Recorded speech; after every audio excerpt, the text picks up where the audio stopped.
자, 오늘 우리에게 주시는 하나님의 말씀은 열왕기상 19장 9에서 12절까지 말씀입니다. 열왕기상 19장 9에서 12절까지 말씀 우리 함께 읽도록 하겠습니다. 자, 9절부터 읽습니다. 시작.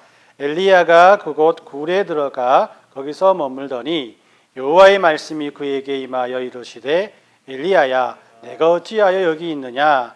그가 대답하되 내가 만군의 하나님 여호와께 열심히 별하오니 이는 이스라엘 자손이 주의 언약을 버리고 주의 제단을 헐며 칼로 주의 선지자들을 죽였으며 오직 나만 남았거늘 그들이 내 생명을 찾아 빼앗으려 하나이다.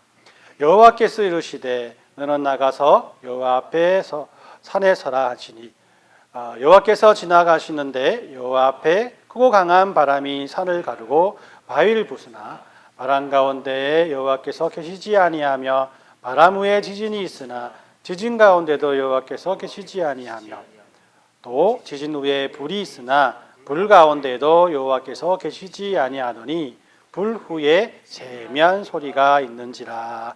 아멘. 자, 우리는 계속해서 우리 성경의 인물들을 통해서 하나님께서 그 인물들을 어떻게 하나님의 사람으로 만들어가는가에 대해서 계속해서 말씀을 나누고 있습니다. 우리가 아브라함과 또 야곱과 또 요셉과 모세에 이어서 오늘은 그 엘리야에 대해서 오늘 말씀을 나누려고 합니다. 여러분들 엘리야 하면 가장 먼저 떠오르는 것이 저는 이 성가대 찬양 중에 아주 유명한 엘리야의 하나님이라는 찬양이 있습니다.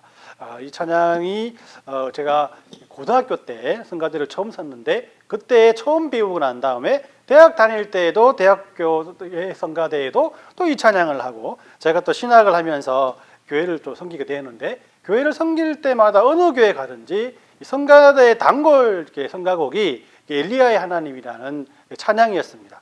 여러분 혹시 아시나 모르겠습니다. 이 찬양의 클라이막스가 어디냐면은 맨 마지막에 엘리야의 하나님, 엘리야의 하나님, 나의 하나님 뿜뿜 이렇게 끝나거든요. 잘 모르시나 봐요. 예. 그래서 아무튼 이 찬양을 보면은 야, 이 얼마나 멋있습니까, 그죠? 갈멜산에서 쌓은 번제물을 불렀어 하면서 그 찬양을 들으면 이 엘리야라는 그 사람이 어떤 사람인가라는 것이 마음에 새겨집니다. 하나님의 능력을 많이 받은 사람들에게서 나타나는 그런 뭐 불의 종, 능력의 종이라는 이미지가 엘리야를 바라볼 때 우리에게 마음속에 항상 새겨져 있다는 것이죠. 그래서 이 찬양의 배경이 되었던 것이 열왕기상 18장 말씀이라고 할 수 있습니다. 열왕기상 18장에 보면은 아합 왕이 나옵니다. 아합 왕은 북이스라엘의 왕이죠, 그죠? 아합 왕이 시돈 왕 에발라스의 딸 이세벨을 아내로 삼았어요. 즉 이방 사람을 아내로 삼았다는 거죠. 근데 그녀는 바알의 숭배자, 바알 신의 숭배자였다는 것이에요. 이 바알 숭배자를 아내로 받아들이자 온 이스라엘에 바알을 숭배하는 제단들이 생기고 모든 백성들이 하나님 대신에 바알 숭배에 빠지게 되었다는 것이에요. 이러한 우상 숭배로 인해서 하나님께서 진노하셨고 그 대가로 수년 동안 비가 오지 않게 하시겠다고 하나님께서 작정을 하십니다. 그 경고의 메시지를 아합에게 전달한 선지자가 바로 누구였냐면 바로 엘리야였다는 것이에요. 하나님께서 예고하신 대로 이스라엘에 큰 가뭄이 닥쳤고 비도 이슬도 자취를 감추자 농작물도 죽고 또 들풀도 마르고 또 가축들도 다 죽어가기 시작했어요.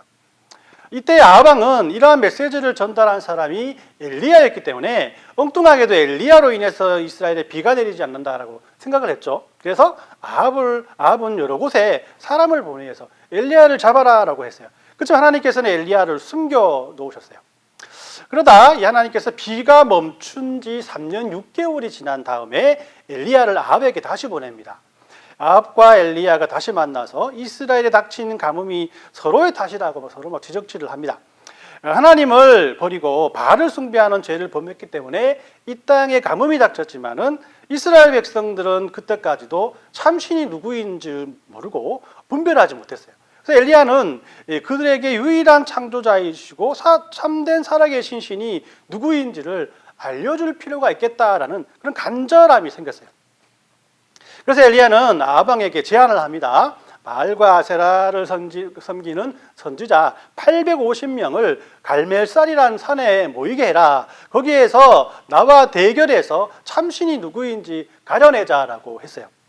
아합은 그 요구를 수용해서 바알과 아세라를 섬기는 선지자들을 모두 갈멜산에 모이라고 했습니다. 또 이 대결을 관전하기 위해서 얼마나 수많은 사람들이 그 갈멜산에 모였겠습니까? 그죠? 이 대결 방식은 간단합니다. 각각 자신의 송아지를 잡아서 각을 떠서 나무 위에 올려놓되 불은 붙이지 않는다.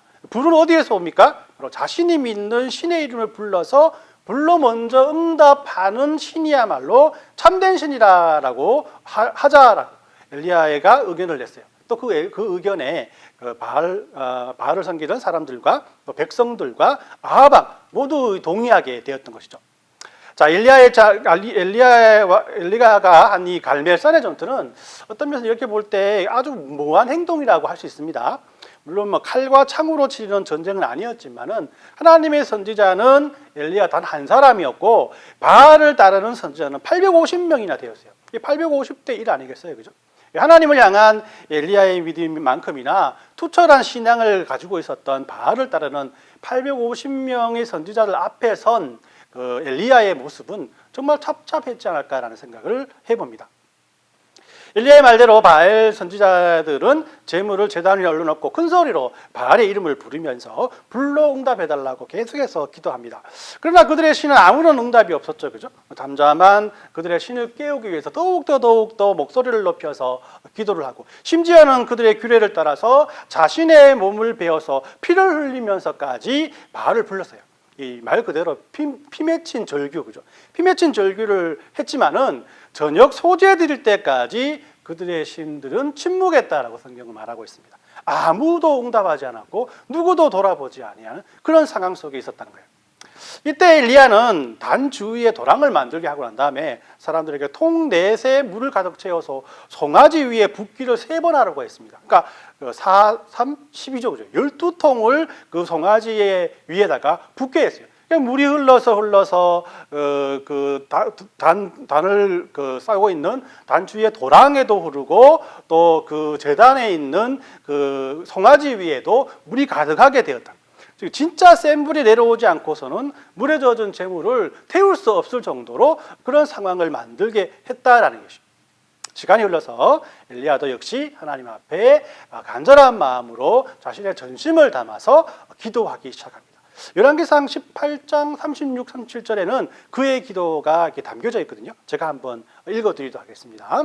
저녁 소재 드릴 때에 이르러 선지자 엘리야가 나아가서 말하되 아브라함과 이삭과 이스라엘의 하나님 여호와여, 주께서 이스라엘 중에서 하나님이 계신 것과 내가 주의 종인 것과 내가 주의 말씀들의 이 모든 것을 행하는 것을 오늘 알게 하옵소서. 여호와여, 내게 응답하소서. 이 백성에게 주 여호와는 하나님이신 것과 주는 그들의 마음을 되돌이키심을 알게 하옵소서 하매라고 기도합니다. 이 엘리야의 애절하고도 간절한 그런 마음이 담겨져 있는 그런 기도의 내용을 볼 수가 있어요. 그래서 이 벼랑간 하나님께서 하늘에서 불을 내리셔서 단 위에 송아지와 나무와 돌과 흙과 도랑에 가득 찬 물까지 다 태워버리는 그런 역사를 하나님께서 이루셨습니다. 눈으로 보고도 믿을 수 없는 광경에 백성들은 엎드려서 이제야 소리칩니다. 39절에 보면 여호와는 하나님이시로다. 여호와 그는 하나님이시로다라고 그 스스로가 하나님을 고백하게 되었다라는 것입니다. 엘리야는 이 갈멜산에서의 대결을 승리로 이끌고 승승장구하는 것처럼 보였습니다. 그런데 오늘 읽은 본문을 보니까 엘리야는 자신을 죽이려고 자신을 찾는 아합 왕의 아내인 이세벨에게 두려움을 느끼고 남유다 남쪽 끝에 위치한 브엘세바로 도망을 가게 되었던 것입니다. 브엘세바에서 시종을 남겨두고 엘리야는 더 깊은 그런 광야로 나가서 로뎀나무 아래 앉아서 하나님께 자신의 생명을 거두어 달라고 간구하기까지 이르게 되었다는 겁니다. 그처럼 담대하고 용맹스럽던 엘리야가 하루아침에 이런 모습으로 전락하게 되었다는 거예요. 이렇게 성경은 하나님의 사람들을 크게 높이시고 또 한없이 낮추시는 모습을 성경을 통해서 많이 우리에게 보여줍니다. 뭐 다윗도 역시 마찬가지로 물맷돌을 가지고 골리앗을 쳐서 이기게끔 한 그런 위대한 사역들을 보여주지만 나중에는 밧세바 사건을 통해서 아주 그를 낳게끔 만드셨다는 것이에요. 우리가 살펴보았던 아브라함도 이삭도 요셉도 모세도 이렇게 그들의 삶의 성공과 실패를 성경은 우리에게 여과 없이 이야기해주고 있는 겁니다. 성경에 나오는 인물들의 삶이 이렇게 드라마틱한 이유는 우리 지난주에 말씀을 들었던 것처럼 모든 인간은 상한 갈대와 같고 꺼져가는 등불과 같이 연약하고 부족하다는 것을 우리에게 보여주기 위한 것입니다. 그렇게 오늘의 주인공인 엘리야는 베엘세바에서 광야길로 40일을 걸어서 홀로 걸어서 호렙산에 도착합니다. 호렙산 어떤 곳입니까? 바로 모세가 하나님을 만났던 그 호렙산 시내산 아니겠습니까? 그곳에 가서 하나님께 자신의 일행 처지를 비관하면서 기도하게 이릅니다. 오늘 본문이 바로 이런 엘리야의 기도의 내용을 우리에게 말씀하고 있어요. 하나님께서 먼저 엘리야에게 묻습니다. 네가 왜 여기 있느냐? 엘리야가 대답합니다. 자기는 하나님께 열심을 가지고 갈멜산에서 850대 1의 싸움을 할 만큼 열심히 특심이었는데 이제 이세벨이 자기를 찾아 죽이려고 하니까 아무도 자기를 도와주는 사람이 없다라는 것이에요. 그래서 들것 떨리는 마음으로 여기에까지 숨어들게 되었다라고 하나님 앞에 기도를 합니다. 엘리야가 지금 하나님께 기도하는 마음이 무엇이겠습니까? 지금 하나님께서 말로만 나를 위로하지 마시고 실제로 내 앞에 나타나셔서 나에게 힘을 좀 달라는 거죠. 그리고 자신을 위협하던 모든 사람들이 겁을 먹을 수 있을 정도의 모습으로 한번 나타나 보라라는 겁니다. 이제부터 참 재미있는 사건이 일어납니다. 하나님께서 엘리야에게 산골짜기 앞에 서라고 하시면서 실제로 엘리야를 지나가십니다. 처음에는 크고 강한 바람이 하나님 앞서서 먼저 엘리야를 지나가게 해요. 크고 강한 바람이라 하니까 뭐 솔솔 부는 봄바람 이런 바람이라고 착각할 수가 있는데 그 바람이 어떤 바람인가에 대해서 상세하게 우리에게 말씀하죠, 그죠? 산을 가르고 바위를 부술 만큼 강력한 바람이었다라고 말을 합니다. 그런데 그 바람이 지나가고 난 다음에 그 뒤에 하나님께서 나타나실 줄 알았는데 그것에도 하나님이 계시지 않음을 엘리야가 느꼈다는 거예요. 그 다음에는 막 지진이 일어나고 거기에도 하나님이 지나가지 않습니다. 그 다음에 막 큰 불이 지나가는데 그 불이 지나간 다음에도 하나님이 느껴지지 않는 겁니다. 그러나 불이 지나가고 난 다음에 세미한 소리가 났는데 그 소리 후에 하나님께서 엘리야에게 이렇게 말씀하십니다. 네가 왜 또 여기 있느냐?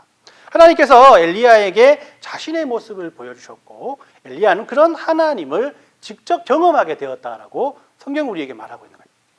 저는 이 광경을 생각하면서 이런 생각이 들었습니다. 하나님은 결국 엘리야에게 세미한 음성으로 나타나셨을 것이면서 그 전에 왜 크고 강한 바람과 지진과 불이라는 것을 앞에다가 먼저 깔아놓으시고 세미한 음성으로 나타나셨을까 하는 생각이에요. 하나님께서 세미한 음성으로 나타나신 이유는 세미한 음성 자체에 어떤 메시지를 부여하기 위한 것이라고 생각합니다. 세미한 음성을 강조하기 위해서 그 전에 강한 바람과 지진과 불을 먼저 앞에 나가게 하셨고 거기에도 하나님이 계시지 않지만은 이 세밀한 음성에는 하나님이 계셨다라는 것을 바로 의도하기 위한 것이라는 거예요. 그러면 이런 생각 들지 않습니까? 그러면 무엇 때문에 갈멜산에서는 이렇게 불로 임하셨고 또 하나님께서 또 그 능력으로 임하셨습니까? 라고 물어볼 수 있지 않겠습니까? 그죠? 그때도 세밀한 음성으로 일했으면은 많은 사람들도 죽지 않고 자기도 고생하지 않을 텐데 왜 그때는 불로 임하시고 지금은 이렇게 세밀한 음성으로 임하냐라는 것이에요. 제가 여러분들과 함께 생각할 질문이 바로 이 질문입니다. 하나님은 왜 세미한 음성으로 엘리야를 찾아오셨는가? 그리고 세미한 음성 앞에 왜 바람과 지진과 불을 먼저 보내셨는가 하는 것이에요. 이런 하나님을 이해하기 위해서는 예수님께서 신약 성경을 통해서 천국을 설명하실 때를 살펴보아야 합니다. 마태복음 13장에 보면 예수님께서 천국에 대해서 비유로 가르치는 이야기가 계속 나거든요. 예전 long time ago 이 코비드 시절 때 제가 이 천국 비유에 대해서 시리즈 설교를 한 적이 있어요. 그때 보면은 예수님께서 천국을 가르치실 때 비유로만 가르치시는 것을 보고 제자들이 왜 비유로만 가르칩니까? 라고 물어볼 때가 있었어요. 그때 이 마태복음 13장 11절에 예수님께서 이렇게 대답을 하십니다. 대답하여 이르시되 천국의 비밀을 아는 것이 너희에게는 허락되었으나 그들에게는 아니 되었나니라고 이렇게 말씀을 하십니다. 여기에서 천국의 비밀이라는 단어는 영어 성경에는 The Secret of the Kingdom of Heaven이라고 되어 있어서 한글 성경에도 보면은 천국의 비밀이라고 해석을 해놓았거든요. 근데 이 원어 성경을 찾아보니까, 헬라어 성경을 찾아보니까 성경에서의 이 시크릿이라는 단어가 미스테리아라는 단어로 사용했다는 것을 볼 수가 있어요. 그래서 미스테리아, 어디서 많이 들어보았지 않습니까? 이 미스테리아의 단어의 원형이 바로 뭐냐면 우리가 잘 아는 미스테리라는 그런 단어예요. 그러니까 헬라어 원문으로 봤을 때는 천국이 시크릿, 비밀이 아니라 미스터리라는 뜻을 가지고 있다는 것이죠. 천국은 미스터리다. 천국은 비밀이 아니라 신비한 것이다라고 우리에게 소개하고 있다는 겁니다. 여러분들이 좀 헷갈리시겠지만 미스터리와 시크릿의 차이가 무엇이겠습니까? 시크릿이라는 것은 비밀이잖아요. 그죠? 그러니까 안 가르쳐지면 모른다는 거죠. 가르쳐줘야만이 아는 것을 비밀이라고 말하는 겁니다. 그죠? 그런데 이 미스터리라는 것은 뭐냐면 다 보여줘도 모르는 것을 미스터리라고 합니다. 그러니까 이 천국은 예수님께서 비유로 다 사람들에게 말을 해주었잖아요. 그죠? 그 말을 듣고도 예수님의 제자 이외에는, 예수님께서 제자들에게 비유를 가르쳐 주신 제자들 이외에는 모든 사람이 그 천국에 대한 비밀을 알 수 없다라는 것이죠. 그렇기 때문에 어떤 면에서는 천국이란 것은 비밀이 아니라, 시크릿이 아니라 미스터리가 맞다라고 할 수가 있다는 거죠. 그럼 왜 천국을 예수님께서는 미스터리로 설명하고 있는가? 12절을 보면 이렇게 말합니다. 12절에 모두 있는 자는 받아 넉넉하게 되되 없는 자는 그 있는 것도 빼앗기리라 라고 이렇게 말씀을 하거든요. 너희가 듣기는 들어도 깨달지 못하고 보기는 보아도 알지 못하게 미스터리라는 그 내용으로 천국을 설명하는 것은 거듭난 자만이 깨닫게 하기 위해서 미스터리로 남겨놓았다라는 거예요. 천국의 비유를 듣고 천국에 대해서 깨달는 자는 예수님의 설명을 듣는 제자뿐입니다. 그렇기 때문에 다른 사람들은 모른다는 것이죠. 제자들만이 예수님의 비유를 듣고 천국이 이러한 것이구나라는 것을 깨닫기 원하셨다라는 것이에요. 지금 엘리야의 가장 큰 소원이 무엇이겠습니까? 내가 믿는 하나님, 내가 아는 하나님을 저 원수들도 다 알게 해 주십시오라는 그런 기도 아니겠어요? 나를 죽이려고 하는 이세벨로 말미암아 깜짝 놀라게 하고 아합 왕도 뒤로 나자빠지고 자기 편을 들어주지 않았던 백성들 모두가 후회할 만큼 그런 하나님으로 지금 나타나 달라고 바로 기도하고 있는 것이 엘리야라는 것입니다. 그래서 엘리야는 하나님께 바람으로 나타나셔서 모두 싹쓸이 해달라고, 지진으로 나타나주셔서 땅 쪽으로 모두 삼켜달라고, 또 불로 나타나주셔서 모두 태워달라고, 그렇게만 하면 자신이 이 억울함을 다 풀겠다라고 그렇게 하나님 앞에 하소연하고 있다는 것입니다. 하지만 하나님께서는 이것과는 반대로 세미한 음성으로 엘리야를 찾아오셨습니다. 왜요? 하나님은 미스터리한 것으로 우리에게 찾아오시기 때문에.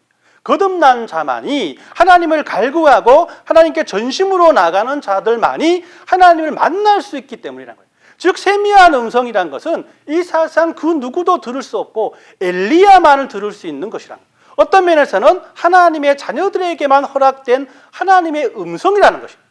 이것이 어찌 신비가 아니겠냐라는 것이죠. 그런데 우리가 전도를 할 때 복음을 소개하면 많은 사람들이 이런 말을 합니다. 하나님을 보여주면 믿겠다라고 하는 거예요. 그러면 하나님께서 그들에게 바람으로 나타나시고 지진으로 나타나시고 불로 나타나신다면 그들이 과연 그것을 보고 믿겠습니까? 믿지 않는다는 것이에요. 엘리야는 거기에 하나님이 없다고 했지 않습니까? 그럼 어디에 있나요? 세밀한 음성에 있다고 엘리야가 고백하지 않습니까? 세미한 음성 속에 거듭난 사람만이 하나님의 음성을 들을 수 있고 나타나신 하나님을 만날 수 있다는 것입니다. 하나님의 택하심을 받는 사람만이 하나님을 만날 수 있다는 겁니다. 이건 역시 우리가 이해할 부분들이 많습니다. 그래서 이건 역시 우리의 구원에 관한 건 역시 신비로울 따름이라는 것입니다. 그래서 우리가 항상 넘어지는 이유는 예수님을 믿는 것이 모든 사람들 앞에서 보란 듯이 증명할 수 있다고 생각하기 때문입니다. 우리들의 구원을 어떻게 여러분들 증명하겠습니까? 그래서 우리는 단지 복음을 선포할 수밖에 없다는 것이에요. 사람을 믿게 하고 그 사람의 마음을 바꾸어서 하나님을 인정하게 하는 것은 우리의 설득이 아니라 하나님이 그의 마음을 움직이셔야 한다는 것입니다. 여러분들은 이 전도자의 전도에 설득되어서 예수님을 믿게 되었고 하나님을 인격적으로 만나게 되었다고 생각하십니까? 절대 그렇지 않습니다. 그들이 선포한 복음을 여러분께서는 틀림없이 들었을 것입니다. 그리고 하나님께서는 여러분들의 마음을 하나님께서 움직이셨기 때문에 여러분께서 여기 나와서 예배하고 하나님을 찬양하는 하나님의 자녀가 되었다라는 것이에요. 우리 각자가 하나님을 만나고 또 구원의 확신을 가지고 여기에 모인 그 자체가 바로 하나님의 신비이요 정말 어메이징한 사건이라고 할 수 있다는 것이에요. 이것은 바위를 쪼갤 만한 강한 바람으로도 땅을 흔들 만한 지진으로도 모든 것을 태워버릴 강력한 불로도 설명할 수가 없고, 하나님께서 우리에게 들려주시는 세밀한 음성, 우리만이 들을 수 있는 세밀한 그 음성을 통해서만 우리가 하나님을 믿고 하나님을 따를 수 있다라고 성경은 우리에게 말씀하고 있다는 것입니다. 오늘 말씀을 정리합니다. 우리가 믿음 생활을 하면서 실망하고 좌절하는 이유가 무엇이겠습니까? 실제로 우리들의 신앙생활 가운데서 가장 잘 나갔던 시절을 우리는 잊지 않고 있기 때문이에요. 예전에는 믿음 생활도 잘하고 기도한 대로 하나님께서 형통해 주었던 것 같은데 지금은 내가 너무나 나태해질 것 같구나. 아니면 하나님께서 그때는 역사하셨는데 지금은 왜 역사하지 않지? 지금은 내가 그렇게 하나님께 열심을 가지고 나가고 있지 않은 것이기 때문이 아닌가라고 의심할 때가 너무나 많다는 것입니다. 이런 우리들의 믿음에 의심이 생길 때 오늘 본문의 엘리야를 기억해 주시길 바랍니다. 우리가 얼마나 많은 순간순간마다 강한 바람과 지진과 강력한 불을 부르려고 하나님 앞에 기도하고 있습니까? 또 거듭난 자만이 하나님의 자녀만이 허락된 그런 세밀한 음성을 듣기보다는 이런 강한 불과 바람과 지진과 같은 곳에 얼마나 우리의 마음이 빼앗겼습니까? 그렇지만 하나님께서는 틀림없이 우리에게 말씀하고 계십니다. 하나님께서 우리만 들을 수 있는 우리에게 허락하신 그 말씀으로만 우리에게 만나주시겠다고 말씀하시고, 우리가 그런 하나님을 체험하기 위해서는 그런 세밀한 음성에 귀를 기울여야 함을 우리에게 말씀하고 있기 때문입니다. 그리고 하나님을 인격적으로 만나고 싶은 분들이 계십니까? 역시 엘리야를 기억하십시오. 강한 바람이나 지진과 불과 같은 것으로 하나님의 마음을 움직일 수가 없습니다. 하나님의 마음을 움직이는 것은 우리들의 마음이지 물질이 아니고 환경이 아니고 권력이 아니기 때문이에요. 그렇기 때문에 엘리야와 같이 여러분들의 상한 심령을 하나님 앞에 내어놓으시길 바랍니다. 저는 상한 갈대와 같은 존재입니다. 저는 꺼져가는 등불과 같은 존재입니다. 이런 기도 가운데 하나님께서는 세밀한 음성 속에서 여러분들에게 말씀을 주실 것이고, 그런 여러분들을 향한 하나님의 귀한 믿음의 음성들이 여러분들의 지친 심령을 만져주고 상한 마음을 싸매 주실 것입니다. 이번 한 주간도 엘리야와 같이 세상의 것을 빗대어 하나님을 찾지 않는 우리 주안의 교회 성도님들이 되었으면 합니다. 모든 것을 내려놓고 세상 사람들에게는 보잘것없는 것과 같은 하나님의 자녀에게만 허락된 세밀한 음성에 귀를 기울였으면 합니다. 그리고 그 음성 속에서 세상이 줄 수 없는 하나님의 평강이 저와 여러분들의 삶 속에 넘쳐나길 예수님의 이름으로 축원합니다. 아멘.